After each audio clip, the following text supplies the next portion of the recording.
د افغانستان د بیټینګ په اړه کریک بز راپور خپور کړی. ګرانو لیدونکو السلام علیکم. دا دریمه لوبه ده چې افغانستان پکې د 140 اورونو څخه زیات ونه لوبول، په داسې حال کې چې د افغانستان د ICC دایمي غړی دی. کله چې افغانستان د پاکستان سره په تمریناتي لوبه کې د 242 منډو هدف پوره کړ، نړیوالو د افغان لوبډله ډیره وستایله او وویل شول چې افغانستان به غټو ټیمونو ته ماتې ورکړي. تر نړیوال جام مخکې افغانستان د آیرلند سره لوبه کې تر 300 زیاتې منډې جوړې کړې وې چې د دوی څخه د لا ښې لوبې تمه پیدا شوې وه.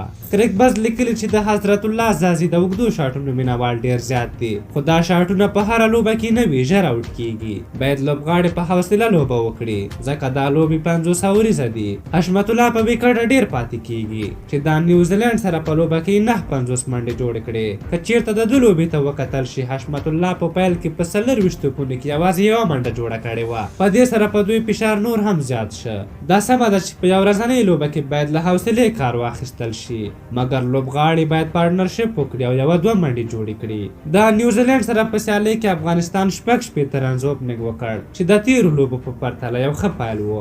داسې ښکارېده چې افغان لوبغاړي به ښه بیټینګ ترسره کړي، خو په مسلسل ډول یې 4 لوبغاړي اوټ شول. د افغانستان لوبغاړو یو غټ مشکل دا هم ده، کله چې دوی ونه توانېږي چې په 3-4 توپو کومه منډه ترسره کړي، نو بیا دوی حوصله له لاسه ورکوي، د شاټ کوشش کوي چې په نتیجه کې وکټ له لاسه ورکوي. راپور کې راغلی چې دا غلطي نوې نه ده، بلکې پخوا هم دوی دغه مشکل لاره. دوی 500 اوره پوره نشي لوبولی تر څو چې یو ښه هدف ورکړي. کم هدف په بالرانو هم تاثیر لري ځکه هدف دومره نه وي چې دوی ترې دفاع وکړي. د بالینګ په برخه کې ځینې ستونزې موجودې دي. سریلانکا سره لوبه کې حمید حسن چپلاسي کوشال پریرا ته 2 سلیپونه واخیستل، خو بالینګ لیګ سایډ او په پیډونو کاوه. حال دا چې د حمید بال چپلاسي ته انسوینګ کیږي. عینن کیسه آفتاب د کولن منرو سره روانه کړې وه، 2 سلیپونه یې اخیستي وو او اوور د وکټ یې بالینګ کاوه. بیټسمین ته هم بالینګ کېده او بیا د دې سره سره بالینګ په باډي او لیګ سایډ کې کاوه، خو څه په لاس ورنغلل.